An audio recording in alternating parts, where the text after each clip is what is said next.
Hai Hamka pengkhianat, menjual Indonesia ke Malaysia. Buya Hamka difitnah mau membunuh presiden, mau mengganti dasar negara Republik Indonesia, menjual dokumen negara ke Malaysia. Buya Hamka masuk penjara. Hamka dia menyambut kemerdekaan tanah Melayu walaupun dia orang Sumatera. Kerana dia kata kemerdekaan tanah Melayu merupakan kemenangan bagi orang-orang kita menentang penjajah. Jadi sebesar itulah penghargaan orang Malaysia tentang Buya Hamka, sementara di Indonesia enggak. Itu yang bikin saya sakit hati gitu.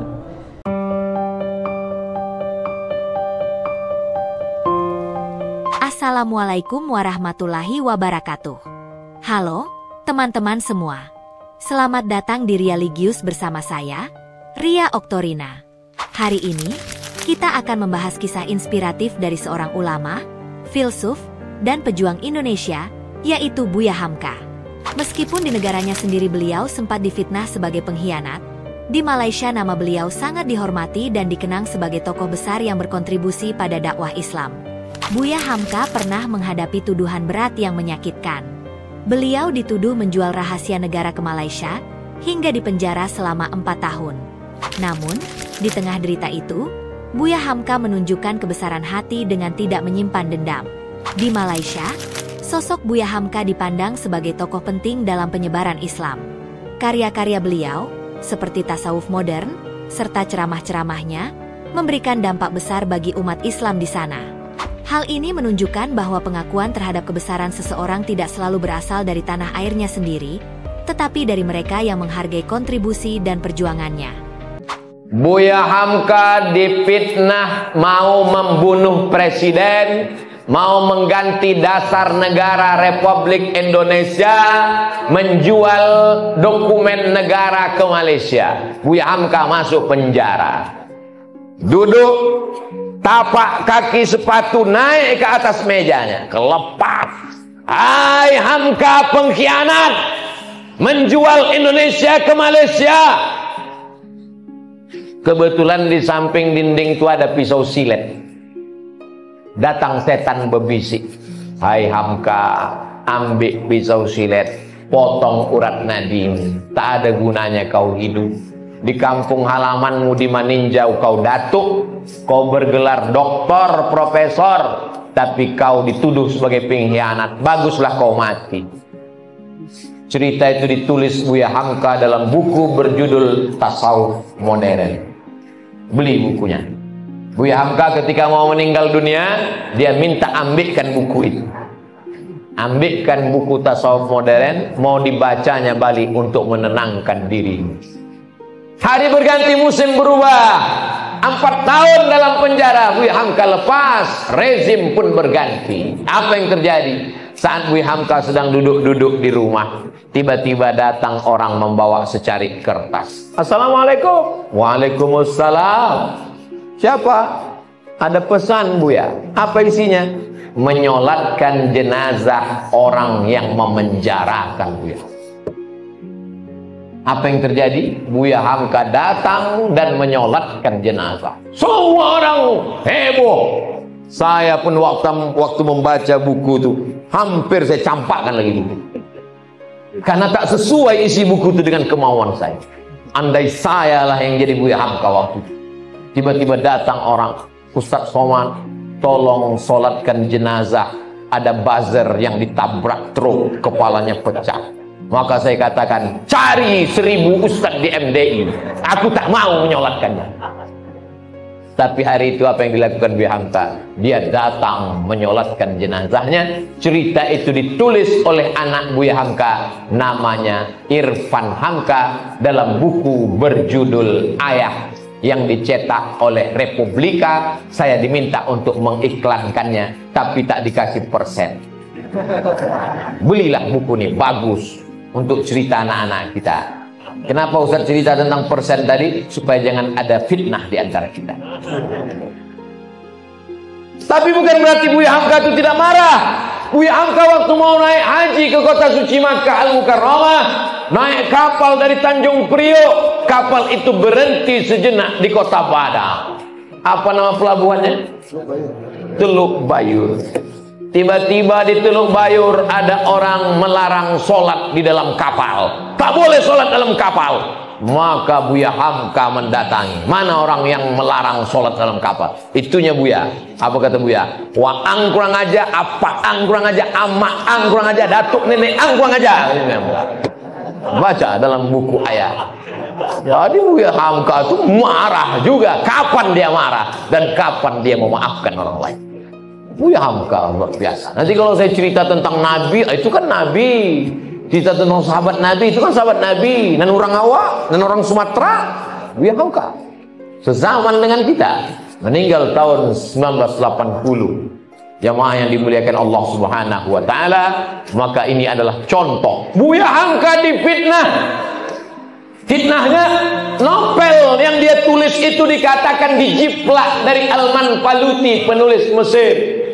Buya Hamka adalah orang yang mencuri cerita, plagiator. Buya Hamka tak membalas, dia diam. Akhirnya sampai suatu hari datang anak gadis namanya Astuti, membawa suaminya mualaf, matanya sipit. Assalamualaikum. Waalaikumsalam. Kamu siapa? Saya Astuti. Ini suami saya mualaf, baru masuk Islam. Tujuan datang, pesan ayah saya, menantuku belajar Islam kepada Hamka. Ayahmu siapa? Ayahku Pramudia Anantatu, orang yang dulu memfitnah dia. Begitu cara Pram meminta maaf kepada Hamka, menantunya disuruhnya belajar kepada Hamka. Begitu pula Allah menguji Buya Hamka. Sanggupkah engkau memaafkan orang yang memfitnah? Patutlah Buya Hamka itu dapat gelar doktor, 3 doktor.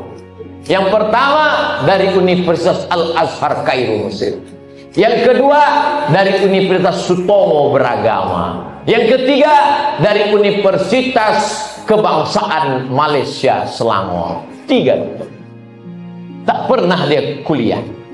Saya 4 tahun di Al-Azhar, LC lah dikasih orang. Buya Hamka diundang dari Indonesia, ceramah di Mesir, dikasih doktor.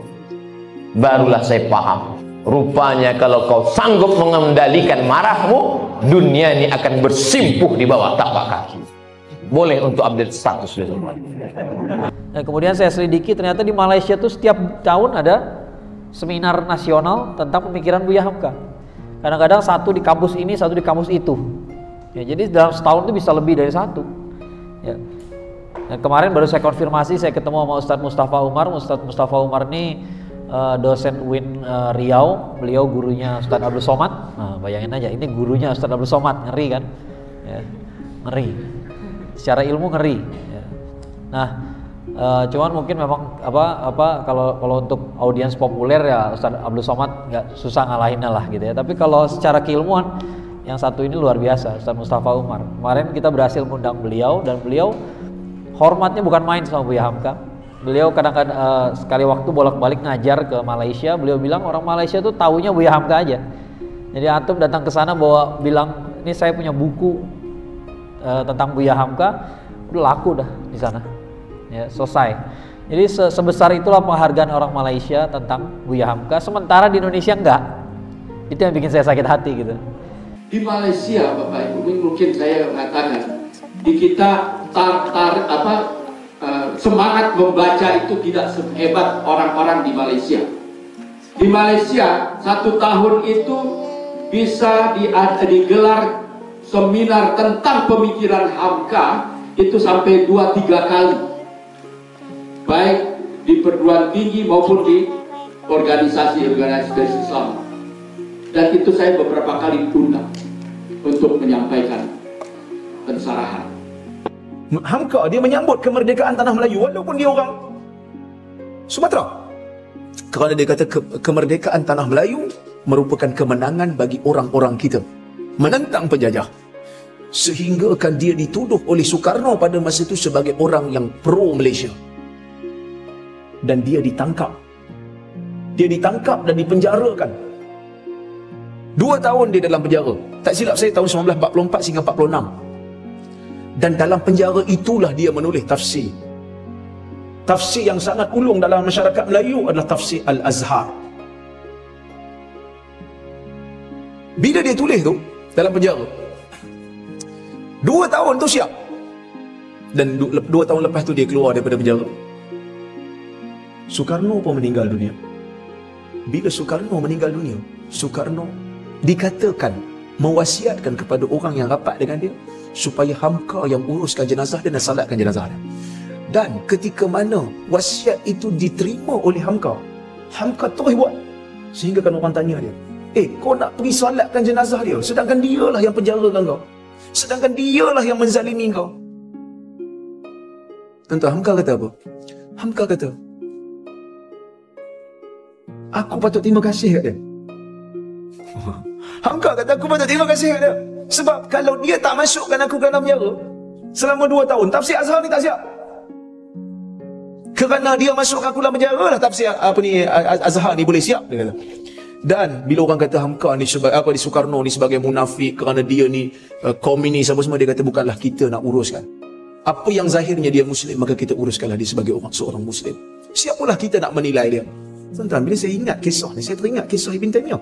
Memang jalan cerita lebih kurang sama. Ketika mana orang fitnah Ibn Taymiyah sehingga masuk ke dalam penjara, Ibn Taymiyah menulis surat.